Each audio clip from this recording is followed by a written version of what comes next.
What is going on, everybody? Super Geek for Life here once again, and welcoming you to Week 3 of my NFL picks. And I know it's been only 2 games, but I think we got a pretty good understanding so far through the first 2 weeks of the year. Which teams are going to be really good, which teams are going to be in contention, and which teams are going to, fall flat on their face and probably have the top 5 pick in the next year's draft. But getting right into the picks, Kansas City at Philly, the Thursday night game. Andy Reid returning home to Philadelphia, where he coached for well over a decade. His Kansas City Chiefs are 2-0, have not turned the ball over through these first 2 weeks. Philly had a bit of a clock management issue last Sunday against San Diego, which cost them the game. I'll go with Kansas City to win. I do think they will do a good job of playing ball control and not turning the football over.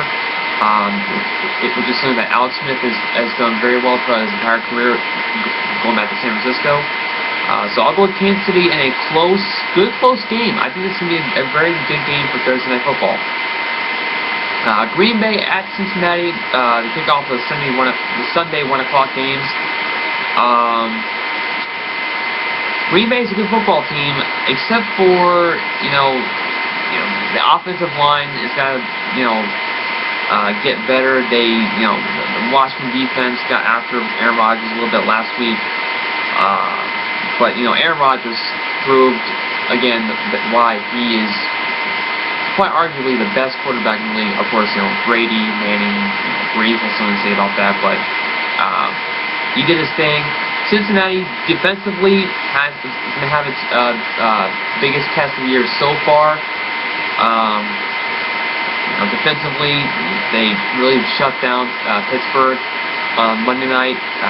Although Pittsburgh's offense, you could say, has been pretty anemic for the first 2 weeks of the year. And I'll go with Green Bay to win this football game. I kind of struggled a little bit who I think should win, who I think is going to win, but I'll go with Green Bay for now.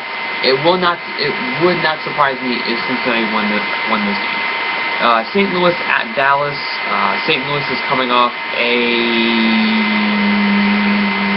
They're coming off a loss to Atlanta. Atlanta just went berserk over their defense. And Dallas is coming off a 1-point loss to Kansas City.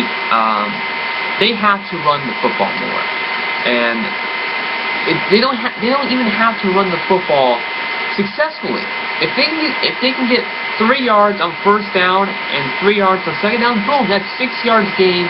It's 3rd down and 4, way more manageable than 3rd down and 10, 3rd down and 12, which were the predicaments they found themselves in last week against Kansas City, which led them to be 3 of 13 on 3rd downs or 3-11 or something like that. Not going to get it done, and only 25 rushing yards as well. Not going to get it done. It is not winning football. You cannot just. It's putting too much pressure on Tony Romo to throw the ball 50 times a game, and when you throw the ball that many times, there's bound to be mistakes. I mean, that's just the way it is. They got to run the football more.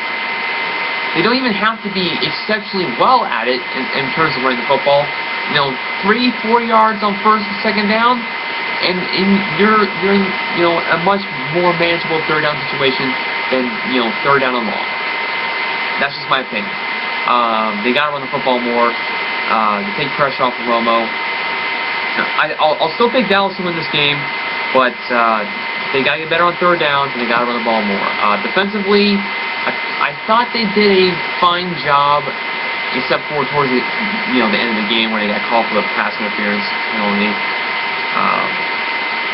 But they got to do a better job of tackling on 3rd downs as well, because I'm seeing too many arm tackles. But defensively,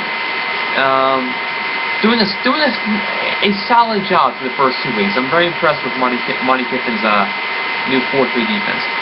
Cleveland at Minnesota, battle of 0-2 teams. Cleveland offensively is just piss poor. Minnesota's been in both games so far this year, but they haven't been able to, put it all together. They had Chicago on the ropes last week, but they gave up a last-second touchdown drive to Jay Cutler and Martellus Bennett. I'll go with Minnesota to win this game and get out of the 0-2 hole. I think Adrian Peterson will have a nice game, over 100 yards rushing. Tampa Bay at New England. Tampa Bay is just they're going to have a top 5 pick in next April. They're just one of the worst teams in the league.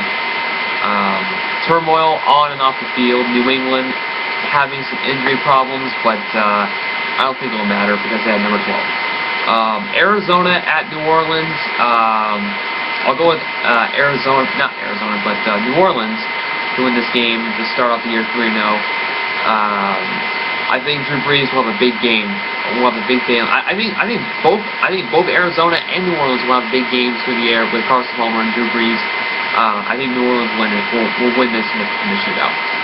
Detroit at Washington. I'll go with Detroit on this one. I did not picture the Redskins being this bad on offense. I really didn't. RG3, I don't know. He just seems a lot. As a pocket passer, he's not really that good. And I said this last week about RG3 in terms of him being as an overall player. I just don't see him as a better quarterback prospect than Andrew Luck or Russell Wilson or Colin Kaepernick. He's a good player, but in terms of a pocket passer, he's not really that developed yet. He can be, but I'm just not willing to put stock on it right now. I would go with guys like Russell Wilson. I would take over RG3. Maybe Colin Kaepernick. Definitely, I would take Andrew Luck over RG3. But in this game, I'll go with Detroit.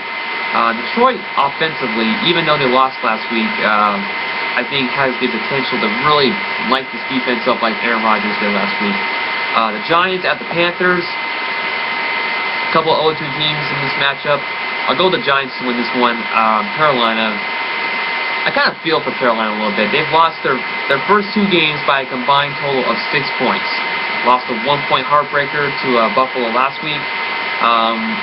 It's not really Cam Newton's fault to some degree. I mean, he's putting this team in a position to win. It's just that the defense has been giving up too many big plays when it matters the most, and that's really what it boils down to.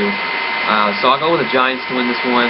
I can't see Eli Manning and the Giants starting off 0-3, especially in the NFC East. They really need this win. Good water.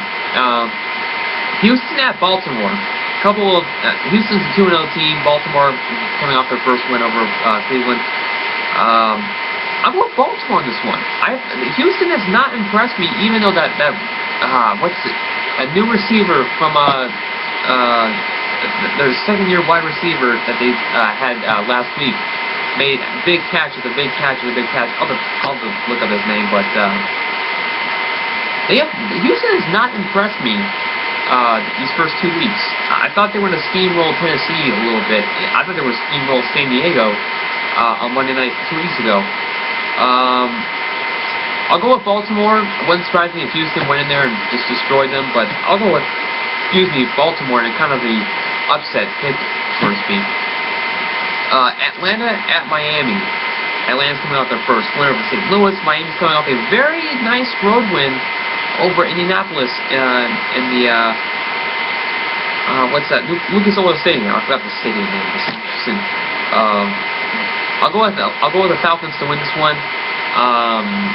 I really do like this offense with Matty Ice and with Steven Jackson being in the fold.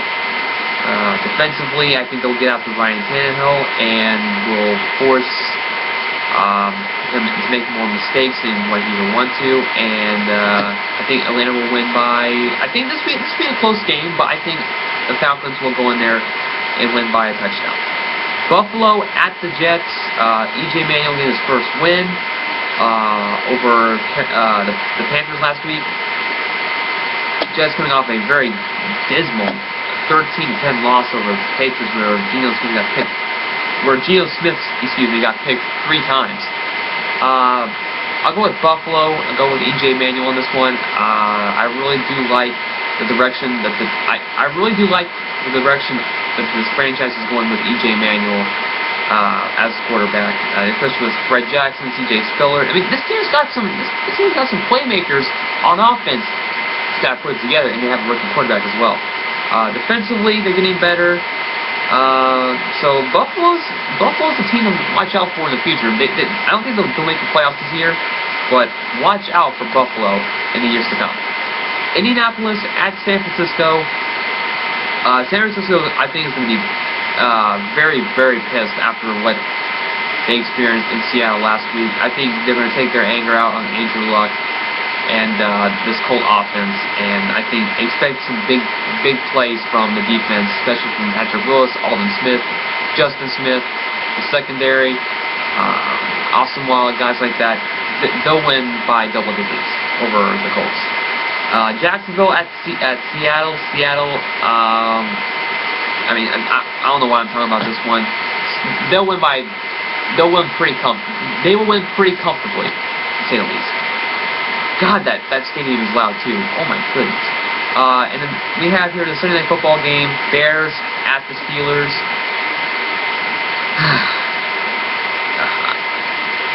I kind of feel bad for Pittsburgh. I feel bad for Roethlisberger because, I mean, they don't have a running game.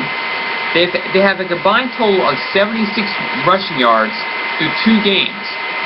Through 2 games, they have a combined total of 76 rushing yards. That's not Steeler football by any stretch of the imagination. Defensively, they're still pretty good, but not great. They didn't force a turnover last Monday night against the Cincinnati Bengals.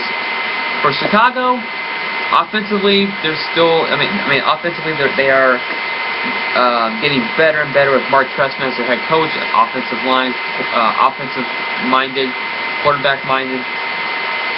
Defensively, they'll get out to Ben Roethlisberger, and I think the Bears will win by double digits, much like the Bengals did last Monday night. And then speaking of the Monday Night Football game, Oakland at Denver. Denver wins this way. Denver runs this running away, much like Seattle will over Jacksonville. But anyway, those are my picks. Disagree with me if you want to or not. But until then, Super Yankee for Life signing off. Peace.